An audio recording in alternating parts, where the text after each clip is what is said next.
Alright, we're back again with another competitive Generation Best team. This time, going at the Generation 5. This generation was pretty massive, as it built upon what the 4th generation brought about. Plus of new items and Pokemon you know, it rocked out the competitive scene. A lot of where we're at now in the Pokemon universe comes from this gen, and probably the most important thing to come out of it was the introduction of hidden abilities. They've been a mainstay in the Pokemon games for generations now, and are more important than ever in the 8th generation. Hidden ability capsules, by the way, are probably one of the best items in Pokemon, because now I don't have to sit down and breed all day. But all in all, the amazing Pokemon that were introduced in this generation carry beyond the mechanics introduced. So why don't we buckle in and see what we've got going on with all the amazing options this generation's got. So let's get started here with the usual way I like to start things, a legendary Pokemon. There are just so many options in these games when it comes to legends and mythicals, with actually a full dozen to choose from. I sat down and thought about it, and I finally decided on the box art legendary of Pokemon White 2, Kyurem White. Though between legends and mythicals, I could have gone with Genesect or Landorus as well, and been pretty happy, because you guys all know the kind of power and destruction Landorus and Genesect have. Regardless though, Kyurem White felt like the best option here, with its 170 base special attack and 125 base HP. Its ability Turbo Blaze is also a great option that serves as a variation of Mold Breaker that basically lets Kyurem's hits connect despite the abilities that opposing Pokemon have, among other things. So to take advantage of the great attacking nature of Kyurem White, I have given it 252 EVs in special attack and speed with the timid nature added in, which gives it 317 in that speed stat and 439 in special attack, which is just an absolutely great huge power boost. Though, I think we can actually go higher than that with the Choice Specs item. The Choice Specs item, as you guys know, will lock the Pokemon into one move. However, the special attack will rock it. In our case, it jumps up to 658. That is a truly scary stat to stare down, and I feel bad for anybody that gets in the way of Kyurem White's Dragon and Icy Rage. So the moves I picked up for Kyurem White are Fusion Flare, Draco Meteor, Ice Beam, and Focus Blast. Fusion Flare is a signature move of White Kyurems, and with base power that is 100, it's a fantastic fire move that deals some heavy damage, albeit it won't reach its full potential without Fusion Bolt being used. The next move I have is Draco Meteor. Draco Meteor can be a little bit funky because of the special attack drop. However, I will say, with a base power of 140, it shoots up to 210 with Stab, plus the Choice Specs makes it hit like a truck.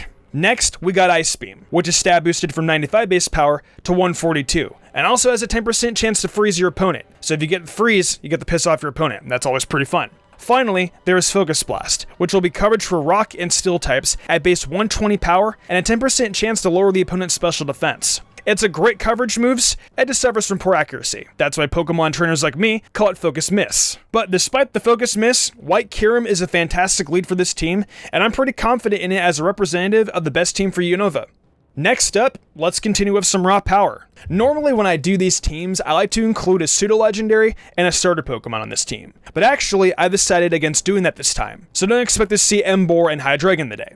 The Pokemon that we're going up with next is one that is often confused with being a pseudo-legendary, but actually is not. I'm of course talking about Volcarona, which is definitely one of the top tier bug types introduced in a generation where there are quite a few. Volcarona shouldn't have too much of an issue going, well, I'd say toe-to-toe, but I don't think any of these bugs really have toes. So I guess going body to body, gross body with Genesect and Scolpede, I mean, that's kind of weird, but I mean, at the end of the day, I guess that's sort of how it goes, considering that they don't have toes and just... Alright, you know what, no, I'm done.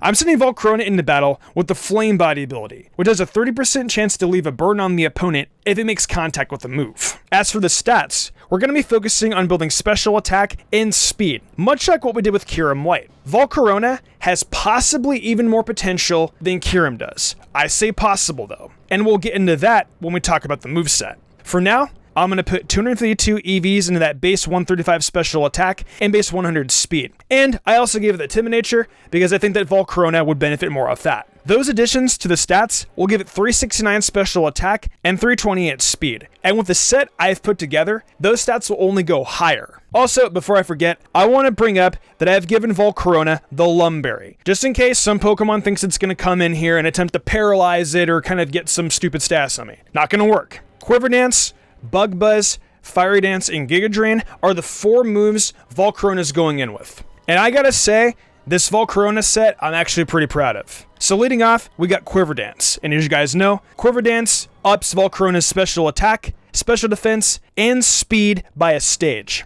Its special attack will go up to 553, which is pretty dang good, and the speed will jump up to 492, which will outspeed pretty much a lot of Pokemon. The next move is Bug Buzz, and of course we need Bug Stab. With Stab, that's boosted to 135 base power and has a 10% chance to lower the opponent's special defense by 10%, which can come in handy if you have good luck, and can also cripple opposing Pokemon even more against Volcarona. Next up, we got Fiery Dance, and that's Stab boosted to 120 base power and has a 50% chance of raising Volcarona's special attack by a stage, which gives it a chance to be even stronger. So imagine all those power-ups we gave Volcarona before, and a 50% chance to higher the special attack. You can't go wrong with that. Finally, there's Giga Drain, which has 75 base power and serves as a shot for Volcarona to recover HP when needed, as it'll get 50% of the damage dealt as health. Like I said prior, the potential for Volcarona might be the highest on this team, because Quiver Dance will make it a lot stronger, and Fiery Dance offers a very strong move that makes it even more of a threat to become impossibly strong. And I mentioned a little bit ago that we may have issues with Stealth Rocks. But at the end of the day, I mean, I really wouldn't worry about it too much, because somewhere on this team, to help those from being set up, I do have a secret weapon against that. Though even if Stealth Rocks do get on the field, Giga Drain can be your best friend, and hopefully you can get some HP back. So next up to round out the first half of this team is another dominant Pokemon that Unova gave us. This time a fighting type, and one that possibly is the best non-legendary fighting type in Unova, Conkeldurr. I had a few options here for an ability on this thing, with Iron Fist, Guts, and Sheer Force all being absolutely top tier abilities that can be worked with. I really wanted to go Sheer Force here, but I felt really compelled to go with Iron Fist instead. Now, let me make this clear. You cannot go wrong using any of these abilities and building a Conkeldurr set with any one of them. So, don't get on me here if you're not a huge fan of Iron Fist, because if you want to perhaps try using a different ability and change the set that I have here for Conkeldurr, go ahead. This is actually one of a very few Pokemon that you could send out half a dozen different ways and succeed. So for the first time in the Best Team series, I'm just saying Conkeldurr belongs on this team, and you can choose to use it however you want. My set is just going to be a suggestion. So let's talk stats now. And obviously Conkeldurr is a monstrous physical attacker. It has a tremendous base 140 attack and has some decent physical bulk at 105 base HP and base 95 defense. The only thing it really lacks is a speed department, being 45 there. But aside from that, this is a Pokemon that embodies real physical greatness. It's going to be getting 252 EVs in attack and HP along with the Adamantium, which will give it 414 HP and 416 attack, which is pretty fantastic. It's also going to be holding the Life Orb, which will drain it of 1/10 of its max HP, but in exchange, give all of its moves a 1.3 times boost in power. Also, since I didn't really say what it did, Iron Fist will give Conkeldurr's punching moves 1.2 times power as well. So its moves are going to be hitting hard alongside that 416 attack. And with the 416 attack, that's kind of like a Mike Tyson punch to the face. Conkeldurr's variety of boxing punches are Drain, Mach, Ice, and Thunder. What's cool too is that all these punches are going to receive a boost from Iron Fist. And starting with Drain Punch, there's a stab boost involved as well. Taking into account all three boosts to base power, Drain Punch will have 175 power, and it serves as a fantastic way for Conkeldurr to get back HP. 50% of the damage done to be exact. It's a great move that'll deal massive damage and also heal a ton. The next move is much needed priority with Mach Punch, which will have a boosted base power of 93, which is a tremendous bump up from the original base 40. It's also going to be huge too, since Conkeldurr's speed is slow as balls, and it can be a great complementary piece to Drain Punch. Then we have Ice Punch and Thunder Punch. Both will get their base power boosted to 117, and one will have a 10% chance to freeze the opponent while the other will paralyze. They're good coverage for flying types and a few other typings as well. To bring it all together, Conkeldurr is a very good Pokemon, regardless of how you choose to use it, whether it's facading through opponents or punching them all. So we're starting off the second half of this team with a Pokemon I've got a ton of love for, Sigilyph. I have spoken about this set before and have a lot of love for it. So you probably remember that Sigilyph had a set that would annoy so many players and was also just difficult to defeat due to how well all the elements came together. Well, right here and right now, I'm bringing back the legendary set for this best team video. Before that though, let's get into the stats real fast. I got 252 EVs in the special defense and HP, followed by the calm nature that boosts the special defense even more. All we're trying to do is make this thing specially bulky, but also have some natural bulk with HP as well. With all that together, it's imperative to make sure that Sigilith has Magic Guard as its ability over Wonder Skin or Tinted Lens. Thanks to Magic Guard, nothing will hurt Sigilith unless it's an actual damaging attack. There isn't much else to say other than check this out if you're not familiar. Sigilith's moveset is Cosmic Power, Psycho Shift, Stored Power, and Roost. Those 4 moves come together to create such a wild ride of an existence that I can just feel the salt coming from someone who isn't prepared for it. I remember all those times I would actually go on Pokemon Showdown and I would actually run this set along with like a Clefable set, and my opponent would literally just quit. What a chump. Cosmic Power, to put it quite simply, just raises the defenses of Sigilith by 1 stage each time it's used. We're going to want this boost because the higher the defense, obviously the less damage it's going to take. Since we have Magic Guard, the only way the opponent will hurt Sigilith is by attacking. And if its defenses end up high enough, it won't be an easy time for them. The next move is Psycho Shift, aka the Rage Tool. And what that does is basically transfer Sigilith's status element to its opponents. Now if you're wondering, do not worry. We will not have to go through the trouble of having to get Sigilith paralyzed, burned, or poisoned, whatever annoying status type. We're going to be doing that ourselves with an item. And the item I decided to give it is actually going to be the Flame Orb. We're going to constantly be transferring a burn to the opponent, wearing them down over time, and in the case of physical attackers, making it even harder to defeat us. Following that is Stored Power, which is a move of 20 base power that gains another 20 on the top of that for every single stat increase. Sigilith has for a max of 860, should every single stat of Sigilith be maxed out. Stored Power is a Psychic type move, so the only type that would be left unaffected by it is Dark. But thanks to Psycho Shift, we can burn any Dark types and just take them out the old-fashioned way, by waiting things out. If we can wait for Ash Ketchum to get a championship,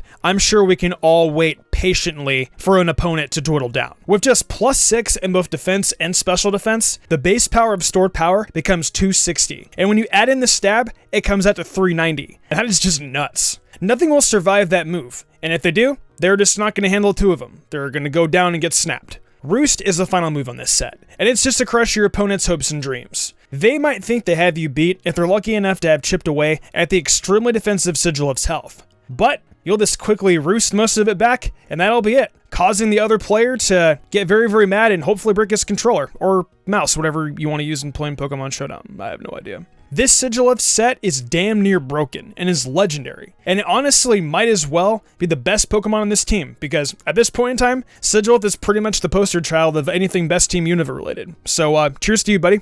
So coming up next, we've got to follow up a phenomenal Pokemon like Sigilith with one that will also rely on having some good defenses, and in this case, fantastic physical defense. You had to have known I was going to call up on the wall Ferrothorn. There's no way that you couldn't have seen through that. I think it would be pretty obvious that this wall that still sees play now would definitely appear on a best team, highlighting the 5th gen. I've given it the ability Iron Barbs and Rocky Helmet, which come together to cause a Pokemon to lose a good amount of HP when it makes contact with Ferrothorn. Its Grass Steel typing makes it very weak to Fire types, but let me tell you, it's a great Pokemon to just switch in on when you're expecting some kind of physical attack. So you've probably guessed how the stats are being distributed here, but I'll go over them anyway just in case you don't know. I'm giving Ferrothorn 232 EVs in HP, and then splitting the other 232 in a special defense and defense, with 208 in special defense and 48 in defense, as well as having the relaxed nature, which will bump up the defense as well. So with that distribution, Ferrothorn has got a mighty 352 HP, 341 defense, and 320 special defense. I'd be remiss if I didn't bring up, though, the awful speed that Ferrothorn has to work with, being base 20 and lower down from that relaxed nature. So it's just a measly 40.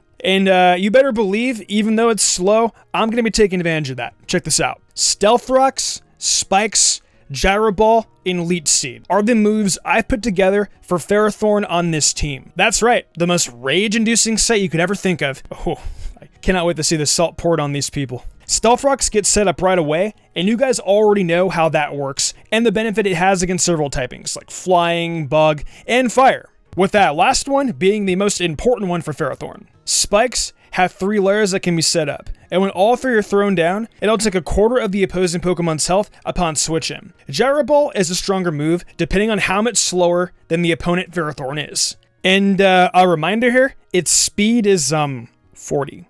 It's going to be pretty slow compared to anything. But at least in Ferrothorn's case, we can depend on Gyro Ball to bring upon some massive damage. Finally, we have Leech Seed, which is here to provide some recovery for Ferrothorn, sapping away an eighth of the opponent's health and sending it back over to Ferrothorn to make your opponent get all pissed off. It's pretty great, isn't it? Ferrothorn is a great wall, and fills that role very well in this team, helping set up hazards, as well to a point that will benefit the rest of the team.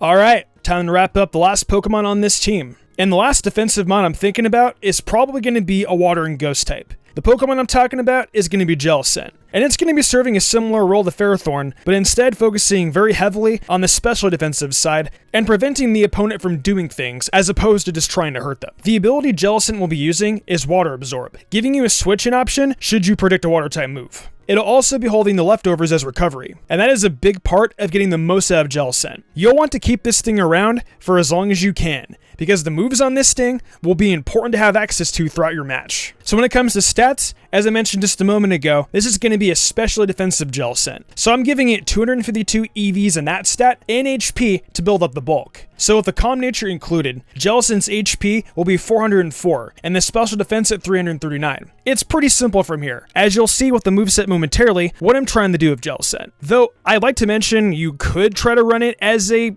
decent special attacker, but I believe just sending it out there to wall with its nice dual typing is just pretty much the right way to go. Alright, the final moveset we've got to talk about today is Scald, Taunt, Will-O-Wisp, and Recover. So Scald is here to offer some sort of offensive move to turn 2, which is stab boosted from 80 to 120 base power, and also has a 30% chance to burn the opponent. And when you're a physical attacker, that does not look good for you. Next up is Taunt, and if you remember from back on Volcarona, I mentioned having something to handle setup, and that is the option. You'll want to put out Taunt to try and stop a Pokemon from putting up Stealth Rocks or something like that, meaning Jellicent isn't the worst option to try and lead off with, even with the non-impressive speed. Will-O-Wisp is next, and it'll burn the opponent if you land it, leading to the crippling of some offensive Pokemon, and also helps out Jellicent with handling physical attackers, since its special defense is the true highlight for it. Finally, we have Recover, and it'll work along with Water Absorb and the leftovers to bring back a good amount of health when Jellicent uses it.